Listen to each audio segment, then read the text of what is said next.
Hello बच्चों, good morning. Class 6 Hindi में आपके है चैप्टर नंबर 4 खेलों का महत्व, जो हमने पहले रीडिंग किया था। आज हम इस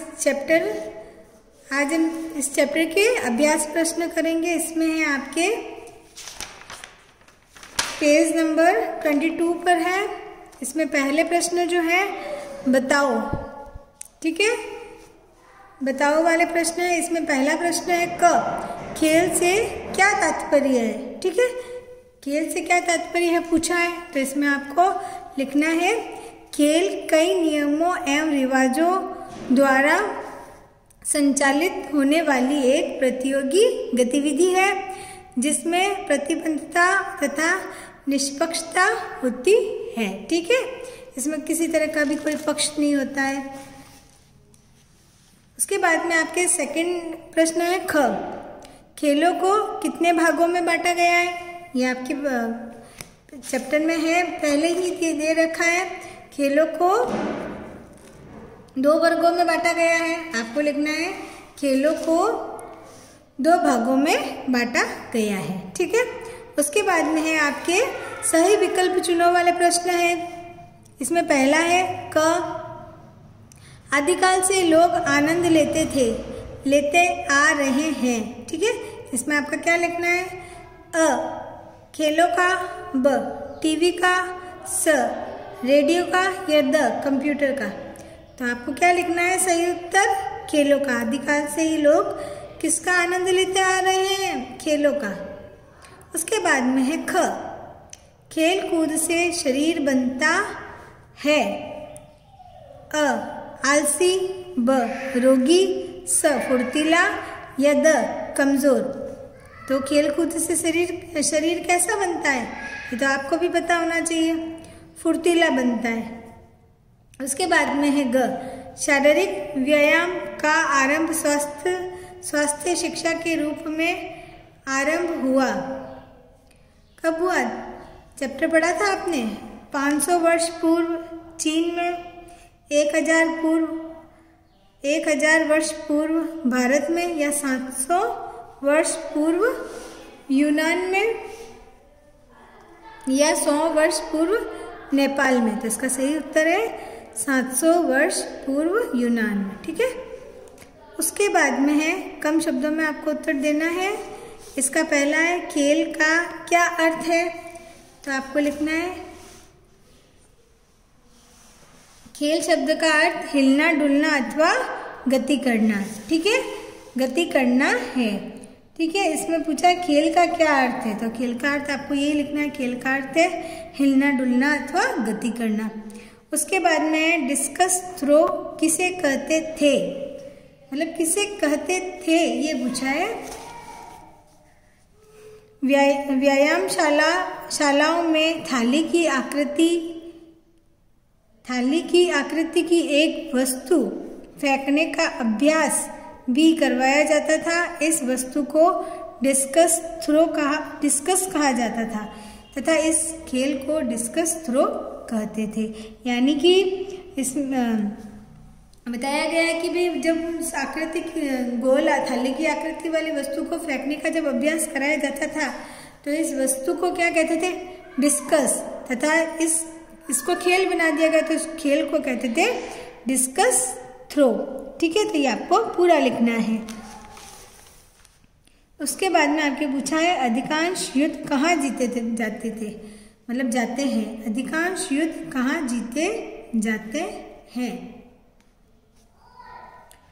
अधिकांश युद्ध आपके चैप्टर में लास्ट में बताया गया था। अधिकतर युद्ध खेल के मैदानों में जीते जाते हैं, तो आपको भी ये उत्तर लिखना है अधिकतर युद्ध खेल के मैदान में, अधिकतर युद्ध खेल के मैदानों में जीते जाते हैं।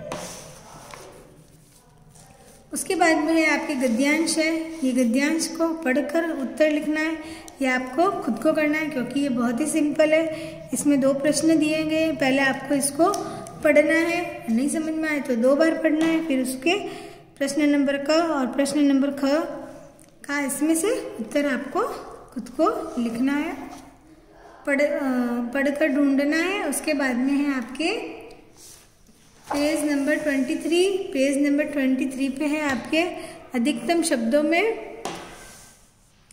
शब्दों में प्रश्न है। इसमें पहला प्रश्न है, यूनान की व्यायाम शालाओं में क्या शिक्षा दी जाती थी? तो यूनान की व्यायामशाला में क्या शिक्षा दी जाती थी? चैप्टर में बताया गया था आपको लिखना है, यूनान की व्यायामशालाओं में स्वास्थ्य संबंधी शिक्षा दी जाती थी।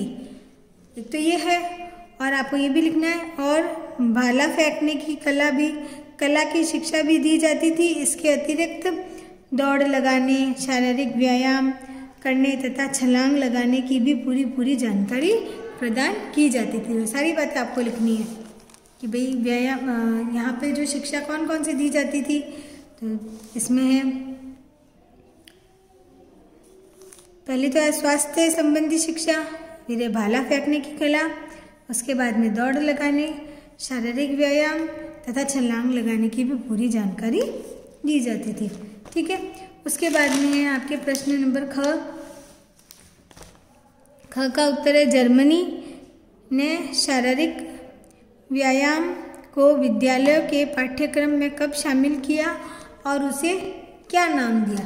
तो इसमें जर्मनी के बारे में पूछा कि जर्मनी ने शारीरिक व्यायाम को विद्यालय के पाठ्यक्रम में कब शामिल किया। पहले तो ये पूछा है, तो आपको ये बताना है, और उसे क्या नाम दिया फिर बाद में लिखना है। तो आपको पहले लिखना है, जर्मनी ने शारीरिक व्यायाम को विद्यालयों के पाठ्यक्रम में 18वीं शताब्दी में शामिल किया और उसे स्वास्थ्य शिक्षा का नाम दिया। पूछा है ना, और उसे क्या नाम दिया? स्वास्थ्य शिक्षा का नाम दिया। ठीक है, उसके बाद में आपके लास्ट प्रश्न है, गमले वाला ग, व्यायाम के फलस्वरूप शिशुओं की कौन सी कुशलताओं में सुधार हुआ? ठीक है, इसमें पूछा है जो व्यायाम करवाते थे तो उसमें जो छोटे जो बच्चे होते थे उनकी कुशलताओं में क्या सुधार हुआ, उसके बारे में पूछा, कौन सी कुशलताओं में सुधार हुआ। तो आपको लिखना है, व्यायाम के फलस्वरूप शिशुओं में शिक्षा का रुचिकर होना, यानी कि जो छोटे बच्चों के बारे में बताया है। इसमें आपके दिया हुआ भी है, बुक में भी दिया हुआ है कि जो नन्हे छात्र जो थे, छोटे बच्चे, नन्हे छात्रों में